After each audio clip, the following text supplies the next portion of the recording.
Welcome दोस्तों, आप सभी का स्वागत है स्टूडेंट टॉक पर। हम शुरू करने वाले हैं केमिस्ट्री के 25 क्वेश्चन और आज हम 300 क्वेश्चन का टारगेट टच कर लेंगे केमिस्ट्री में, जिसे हम 2000 तक लेके जाने वाले हैं आपके एग्जाम के पहले। ओके, तो चलिए ज़्यादा टाइम वेस्ट नहीं करते हैं और हम आते हैं आज के पहले क्वेश्चन पर। लेकिन उससे पहले चैनल को सब्सक्राइब कर दीजिए और अपने दोस्तों के साथ भी लेक्चर को शेयर कर दीजिए। चलिए, आपसे पूछा गया है आज का पहला क्वेश्चन, जर्मन सिल्वर में निम्नलिखित में से कौन सा तत्व नहीं होता है। देखिए, आपके ऑप्शन है कॉपर, जिंक, सिल्वर या फिर निकेल। देखिए, यहाँ पर अगर आप देखो जर्मन सिल्वर, उससे पहले आपको पता होना चाहिए कि जर्मन सिल्वर होता क्या है। ठीक है ना, जर्मन सिल्वर। देखिए, जर्मन सिल्वर एक प्रकार का क्या है, मिश्र धातु, जिसमें होते हैं तीन तत्व। क्या होता है, कॉपर, ये सबको है पता कि कॉपर होता है, निकेल होता है और जिंक होता है। लेकिन इनका परसेंट आपको याद रखना है, जो सबसे ज्यादा है कॉपर 60%। इसके अलावा 20% होता है इसमें निकेल और 20% होता है जिंक, है ना। आज से ये भी याद रखना। देखो, ये सब आप लोगों ने 2-4 साल पहले याद कर लिया होगा कि जर्मन सिल्वर में सिल्वर नहीं होता। कौन कौन चीजें होती हैं, कॉपर, निकेल और जिंक। अब अपने जीएस को और आगे बढ़ाओ और देखो इसमें क्या, कॉपर कितना होता है, 60%, निकेल 20% और जिंक 20%, है ना। इस तरह से याद करना है।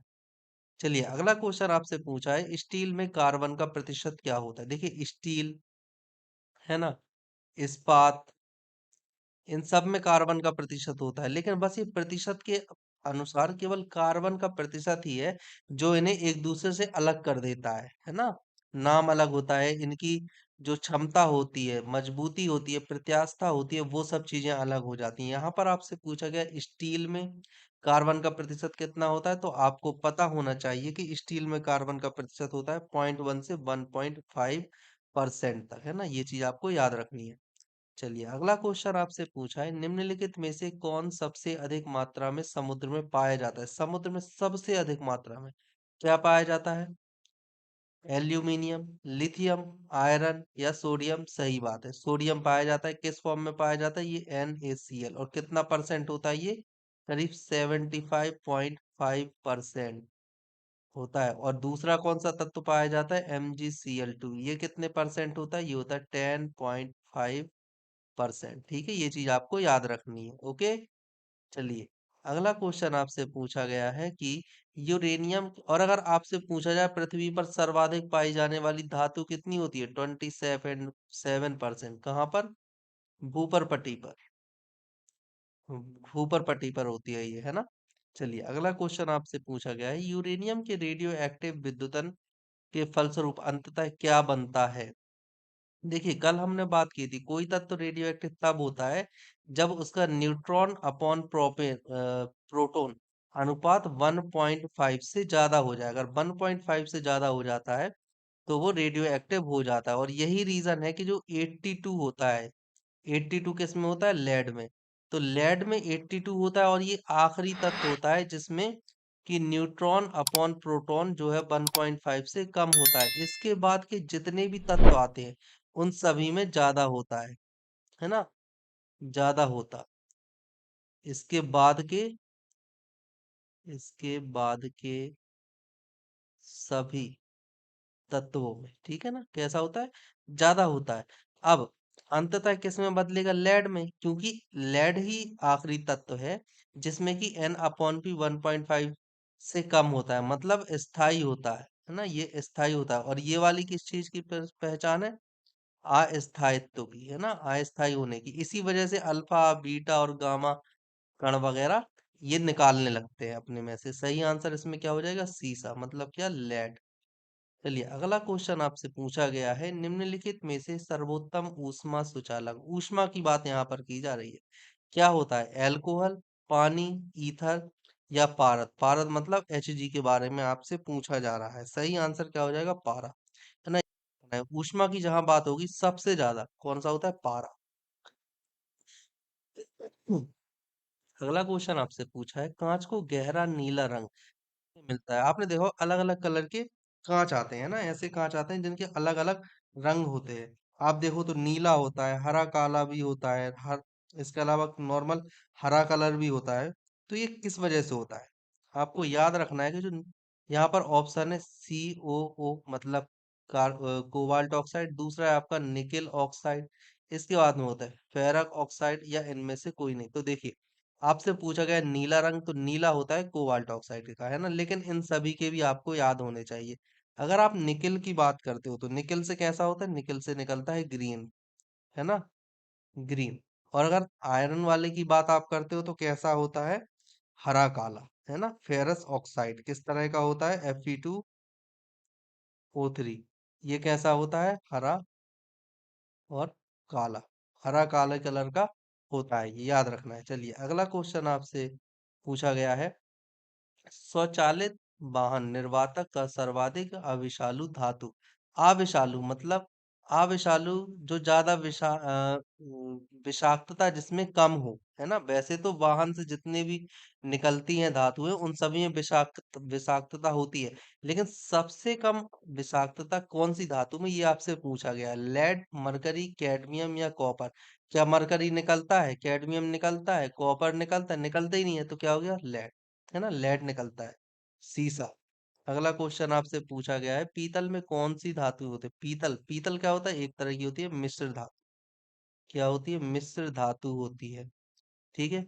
अब ये मिश्र धातु किन किन चीजों से मिलकर बनी हुई होती है, आपसे ये पूछा गया है। क्या है आंसर, आपके ऑप्शन है तांबा और लोहा, तांबा और निकिल, तांबा जस्ता तथा निकिल और लोहा। सही आंसर क्या है, तांबा और जस्ता, ये आपको याद रखना है। ठीक है, क्वेश्चन नंबर 83, तांबा और जस्ता। अगला क्वेश्चन आपसे पूछा है, प्लास्टर ऑफ पेरिस का रासायनिक सूत्र क्या होता है। हम ये डिस्कस कर चुके हैं कई बार। यहाँ पर आपके ऑप्शन है CaO, सेकंड ऑप्शन है CaSO4, थर्ड ऑप्शन है CaCO3, और फिर फोर्थ ऑप्शन है आपका कार्बोक्सिलिक। कार्बोक्सिलिक का फॉर्मूला क्या होता है, बताइए, क्या होता है कैल्शियम ऑक्सलेट का फॉर्मूला, बोलिए। कैल्शियम ऑक्सलेट का फॉर्मूला होता है CaC2O4। ठीक है, क्या होता है, CaC2O4, है ना, ये होता है फॉर्मूला। ठीक है, कैल्शियम ऑक्सलेट का फॉर्मूला है ये। अब देखो इसमें आपसे पूछा गया है प्लास्टर ऑफ पेरिस। देखो प्लास्टर ऑफ पेरिस मतलब CaSO4 × 2H2O, ये क्या होता है, ये होता है जिप्सम, है ना। और जिप्सम को जब हम गर्म करते हैं तो इसमें से H2O के अणु निकल जाते हैं और क्या बन जाता है, प्लास्टर ऑफ पेरिस, ये होता है। इसे हम बोलते हैं POP। ठीक है, याद रखना है आपको। तो क्या है, कैल्शियम सल्फेट। अगला क्वेश्चन आपसे पूछा है, मायोग्लोबिन में कौन सी धातु होती है। मायोग्लोबिन, आपके ऑप्शन है तांबा, आपके ऑप्शन है लोहा या सोना या फिर चांदी। ठीक है, सही आंसर आप जान सकते हो, हीमोग्लोबिन, मायोग्लोबिन एक ही चीज है। तो इसमें क्या होता है, लोहा। लेकिन मायोग्लोबिन होता क्या है, आप में से बहुत सारे लोगों ने पहली बार सुना। देखो हीमोग्लोबिन होता है एक तो, है ना, और एक क्या होता है, मायोग्लोबिन।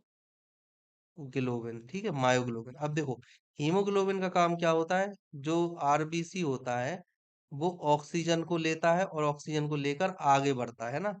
अब देखो कई बार ऐसी कंडीशन आ जाती है कि लगता है ऑक्सीजन की कमी हो जाती है, मतलब ऑक्सीजन की कमी की स्थिति में, कमी की स्थिति में जो मायोग्लोबिन है कार्य करता है ना। मायोग्लोबिन क्या करता है, कार्य करता है। मायोग्लोबिन में क्या होता है, मायोग्लोबिन में एक खासियत होती है कि यह क्या करता है, ऑक्सीजन को बांध कर रख सकता है, मतलब कि ऑक्सीजन को बांध कर रखता है ये। ठीक है, अब ये ऑक्सीजन को रखता है बांध कर, तो जब ऑक्सीजन की कमी होती है तो ये ऑक्सीजन रिलीज कर देता है, कमी होने पर क्या करता है, रिलीज कर देता है, कमी होने पर ऑक्सीजन छोड़ देता है। ठीक है, यही काम होता है मायोग्लोबिन का। तो सही आंसर है लोहा पाया जाता है। ओके, अगला क्वेश्चन आपसे पूछा है कि आतिशबाजी में हरा रंग किसकी उपस्थिति के कारण होता है। सोडियम, स्ट्रोंशियम, वेरियम या मैग्नीशियम, इनमें से किसके कारण होता है। सही आंसर है वेरियम। लेकिन सोडियम से कौन सा कलर होता है, सोडियम से होता है पीला। स्ट्रोंशियम से कैसा होता है, रेड मतलब लाल। और मैग्नीशियम से कैसा होता है, व्हाइट।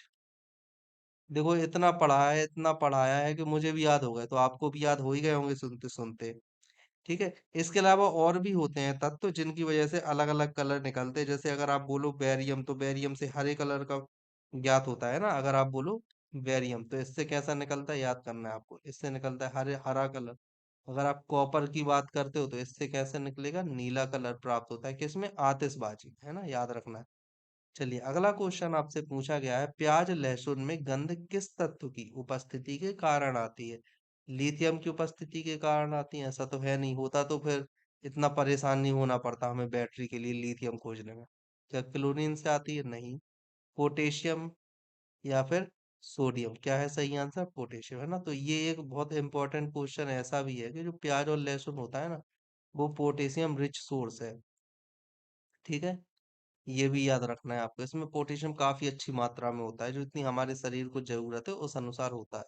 अब देखो, भारत में प्रचुर मात्रा में उपलब्ध नाभिकीय ईंधन कौन सा है। भारत, देखो, नाभिकीय ईंधन यूरेनियम भी है, यूरेनियम 235।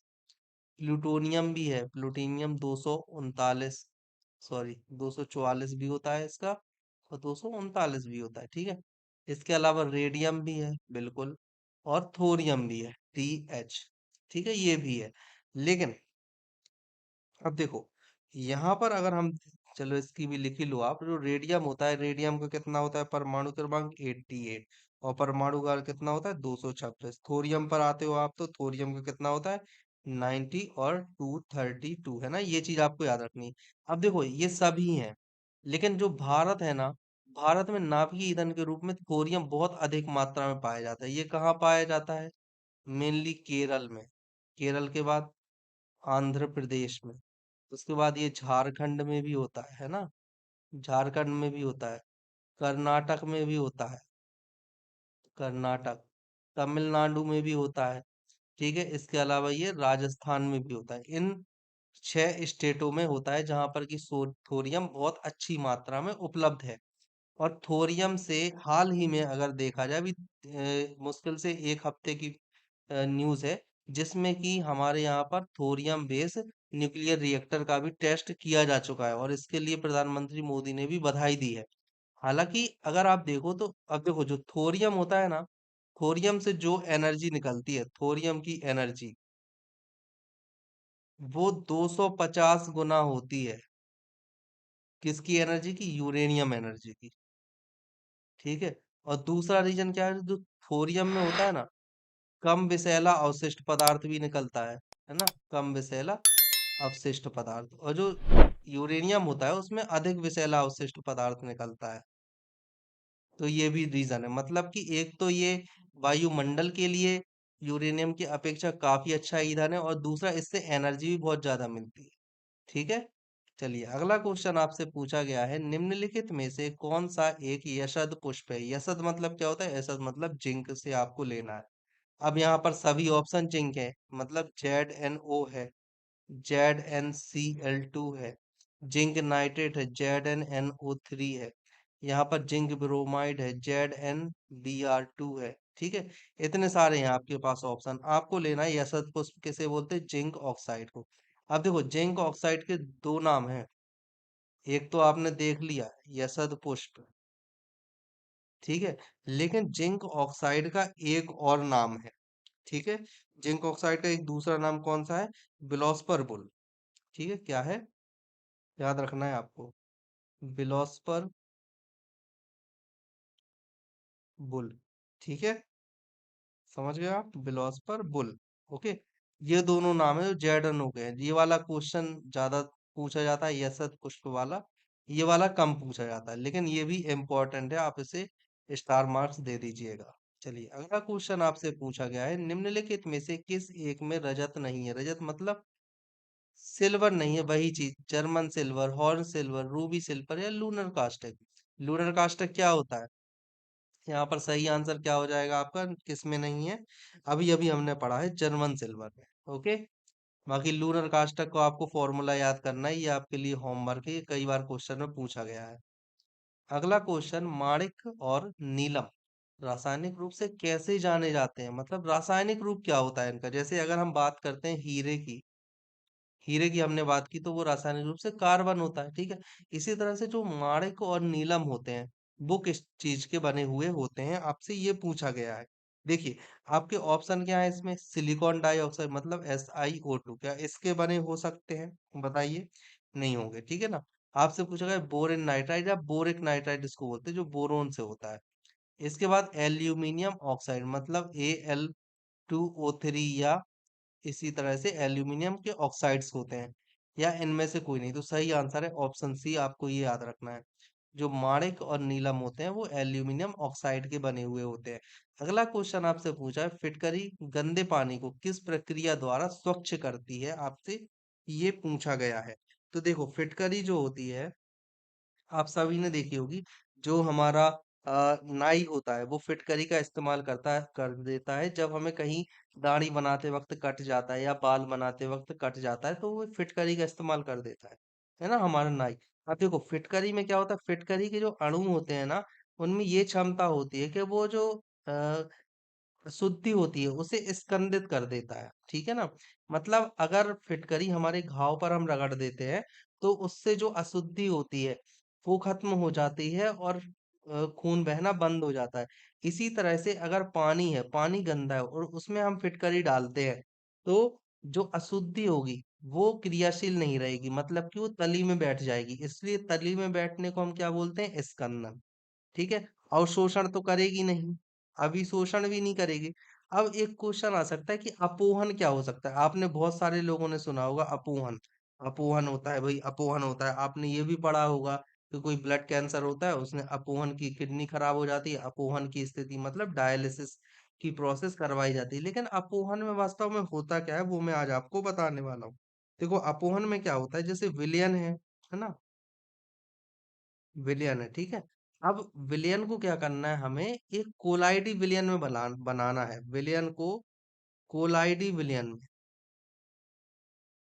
विलियन को कोलाइडी विलियन में परिवर्तित करने के लिए हम क्या उपयोग में लाते हैं, हम करते हैं अपोहन, ठीक है ना। तो याद रखना है आपको, कोलाइडी विलयन में, प्योर कोलाइडी विलयन बनाने के लिए हम अपोहन की प्रोसेस का इस्तेमाल करते हैं। ये चीज आपको याद रखना है, और यही प्रोसेस कहलाती है अपोहन कहलाती है। चलिए, अगला क्वेश्चन आपसे पूछा है, शुष्क सेल में विदुर्भक का कार्य क्या होता है। शुष्क सेल कौन से होते हैं, शुष्क सेल आप मान सकते हो एक तरीके से प्राइमरी सेल, है ना। प्राइमरी सेल भी शुष्क सेल होते हैं, जिसे आप मान सकते हो। अब देखो, या फिर लैक्लांसे सेल शुष्क सेल होते हैं। देखो, शुष्क सेल में क्या होता है, एक होता है विदुर्भक, ठीक है। अब देखो, सेल है, तो सेल में क्या होती है, रिएक्शन, है ना। रिएक्शन, कौन सी रिएक्शन, केमिकल, केमिकल रिएक्शन होती है। केमिकल रिएक्शन होती है तो कुछ गैसेस भी निकलेंगी, ठीक है ना, गैसेस भी निकलती हैं। तो हम चाहते हैं कि ये जो गैसेस हैं, ये परेशानी क्रिएट ना करें बिजली उत्पन्न करने में या हमारे किसी भी काम में, मतलब कि सेल को प्रॉपर वर्क करने में किसी तरह की कोई परेशानी ना हो, इसलिए इन गैसों को रोकने के लिए हम विद्युर्भक का इस्तेमाल कर देते हैं। अब देखो क्या होता है, जो शुष्क सेल होता है, जब हम शुष्क सेल में कोई भी क्रिया होती है तो उससे हाइड्रोजन गैस बनती है, ठीक है, हाइड्रोजन बनी। अब हाइड्रोजन के क्या होते हैं, बुलबुले बनने लगते हैं, बुलबुले बनने लगते हैं, जिससे कि ठीक से सेल प्रोसेस हो नहीं पाती है। तो इन बुलबुलों को रोकने के लिए, इन बुलबुलों को रोकने हेतु हम किस चीज का उपयोग करते हैं, विध्रुवक का उपयोग करते हैं, है ना। हाइड्रोजन के बुलबुले रोकने के लिए हम विध्रुवक का उपयोग करते हैं, ये चीज आपको याद रखना है, ठीक है। अब आपको लिखना है कि शुष्क सेल में विध्रुवक होता क्या है ना, किस चीज का हम विध्रुवक के रूप में उपयोग कर रहे हैं। क्या सोडियम क्लोराइड मतलब NaCl का करते हैं, नहीं करते हैं। पोटेशियम हाइड्रोक्साइड KOH नहीं करते हैं। मैग्नीज डाई ऑक्साइड, है ना, ये चीज बहुत ज्यादा इंपॉर्टेंट, याद रखना क्या है ये, MnO2, मैग्नीज डाई ऑक्साइड, इसका हम इस्तेमाल करते हैं, सल्फ्यूरिक एसिड नहीं। अगला क्वेश्चन आपसे पूछा गया है, हैलोजन में सर्वाधिक अभिक्रिया, सबसे ज्यादा अभिक्रियाशील कौन सा होता है हैलोजन में, क्लोरीन, आयोडीन, फ्लोरीन या फिर ब्रोमीन। सही आंसर क्या है, फ्लोरीन। फ्लोरीन ही क्यों होता है, फ्लोरीन की जो विद्युत ऋणात्मकता होती है, विद्युत ऋणात्मकता कैसी होती है, सर्वाधिक होती है। कहाँ पर सर्वाधिक होती है, कहाँ पर, पूरी आवर्त सारणी में, है ना, याद रखना है, पूरी आवर्त सारणी में फ्लोरीन की विद्युत ऋणात्मकता सर्वाधिक होती है, इसलिए सर्वाधिक क्रियाशील हैलोजन है फ्लोरीन। है ना? तो 24 का क्या हो जाएगा? 24 का आंसर हो जाएगा ऑप्शन सी। अगला क्वेश्चन आपसे पूछा गया है कि निम्नलिखित में से कौन सामान्य ताप पर ठोस अवस्था में होता है? सामान्य ताप पर ठोस अवस्था में अगर आप आयोडीन की बात करो, नमक में तो होता ही है आयोडीन, तो आप सभी जानते हो कि ये चलो ठोस में होता है ना सामान्य ताप पर। लेकिन बाकी कैसे होते हैं? क्लोरीन होते हैं गैस फॉर्म में। ठीक है। ब्रोमीन कैसे फॉर्म में होता है? लिक्विड फॉर्म में। और फ्लोरीन कैसा होता है? गैस फॉर्म में। ये चीज भी आपको पता होनी चाहिए। अगला क्वेश्चन आपसे पूछा है, हीलियम को छोड़कर अन्य सभी अक्रिय गैसों की बाह्य कक्षा में कितने इलेक्ट्रॉन होते हैं? बाह्य कक्षा में कितने इलेक्ट्रॉन होते हैं? 5, 8, 10 या 18? कितने होते हैं? 8। अक्रिय गैस है कौन सी? Helium, neon, argon, krypton, xenon या फिर रेडॉन। ठीक है ना? ये होती हैं अक्रिय गैस। इसका कितना होता है परमाणु क्रमांक? 2। इसका कितना होता है? 10। इसका कितना होता है? 18। इसका कितना होता है? 36। और इसका कितना होता है? 55। 55 होता है? 54 होता है ना? ठीक है, 54 ही होता है। और फिर इसका कितना होता है? इसका होता है 86। तो सही आंसर यहाँ पर क्या होगा? आखिरी में 8 इलेक्ट्रॉन होते हैं। 8 करना चाहता है ये। 8 क्या होता है? अष्टक पूर्ण करना चाहता है। अष्टक नियम। और दिया किसने था अष्टक नियम? न्यूलैंड ने। है ना? अष्टक नियम दिया था न्यूलैंड ने, याद रखना है। अगला क्वेश्चन आपसे पूछा है, स्फटिक निम्नलिखित में से किसका क्रिस्टलीय रूप है? स्फटिक किसका क्रिस्टलीय रूप होता है आपको ये बताना है।